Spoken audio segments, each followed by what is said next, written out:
भूख हड़ताल पर बैठे थे सोनम वांगचुक सरकार से मांग कर रहे थे कि धर्मेंद्र प्रधान को पद से हटाया जाए। सरकार ने इन्हीं को अनशन से हटा दिया।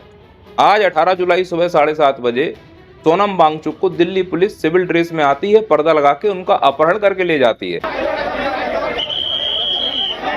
ये इस उम्मीद से बैठे थे अनशन पर कि सरकार आएगी हमें जूस पिलाएगी। बीजेपी सरकार है बाबू, तुम्हारे हाथ में जूस का गिलास हो तो उसको भी छीन के खुद पी जाए, वो बचा हुआ पेट्रोल मिला दें एथेनॉल के नाम पर। और सत्ता में बैठे नेताओं से बस इतना कहूंगा, रे बेशर्मो, कौन सी चक्की का आटा खाते हो बे जो तुम लोगों की चमड़ी कतई गेंडे हाथी की जैसी होती जा रही है।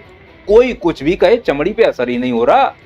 ऐसी कौन सी तुम्हें जादुई बेशर्मी की चादर मिल गई है कि जिसको ओढ़कर सोए हुए हो वो देश की शिक्षा की अव्यवस्था तुम्हें दिख ही नहीं रही है।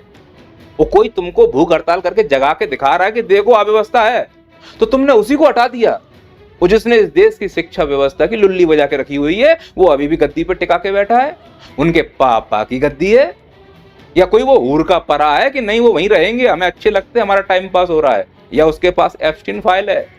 अंदर से गदगदा रहे हो कि अगर हमने इसको हटा दिया तो अभी पोल खोल देगा। तुम्हारा आपस का मामला है, इसमें देश के बच्चों का भविष्य बर्बाद मत करो। ये देश किसी के बाप होती नहीं है, नौकर चलाने के लिए दिया है। अच्छे से नहीं चलेगा तो आवाज उठाई जाएगी, और जो आवाज उठा रहा है जिसकी तुम्हें सुननी चाहिए उसको ही तुमने उठा लिया। और उठाया किस आधार पर कि सोनम वांगचुक की तबीयत खराब हो रही थी, हमें उनकी चिंता थी, इसीलिए हमने उनको अस्पताल भेज दिया। तो ये तरीका था आपका अस्पताल भेजने का, बदतमीजों की तरह। आप ये समझने का प्रयास नहीं कर रहे हो कि वो बीमार नहीं थे। एड्स की बीमारी थोड़ी ना हो गई जो इमरजेंसी में उठाकर ऐसे खींच के ले गए हो। भूख हड़ताल पर बैठे थे क्यों? बात करना चाह रहे हैं सरकार से बताना चाह रहे हैं कि हमारी जो एजुकेशन सिस्टम है उसमें कमियां हैं, उन कमियों को दुरुस्त नहीं कर पा रहे हैं धर्मेंद्र प्रधान जी। और अगर ये कमियां बनी रही तो 2047 तक देश विकसित नहीं हो पाएगा। कोई योग्य व्यक्ति बैठा लो, इतनी मांग थी। पर वर्तमान सरकार जिस प्रकार से अयोग्यों का सम्मान कर रही है वो चाहती इस देश में अयोग्यता बढ़े, इसीलिए तो एजुकेशन मिनिस्टर को नहीं हटा रही है। क्योंकि अगर धर्मेंद्र प्रधान को हटा दिया तो इस वर्तमान सरकार का वो लक्ष्य पूरा नहीं हो पाएगा जो 2047 तक सोच के रखा है। क्या विकसित भारत?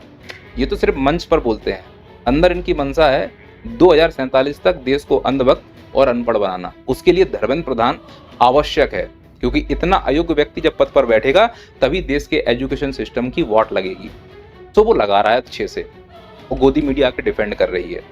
पर कुछ पढ़े लिखे लोग समझ रहे हैं ये देश को अनपढ़ बनाना चाहते हैं, ये देश का विकास नहीं विनाश करने की राह पर ले जा रहे हैं, देश को तार्किक नहीं अतार्किक बना रहे हैं, देश का साइंटिफिक टेम्परामेंट खत्म कर रहे हैं।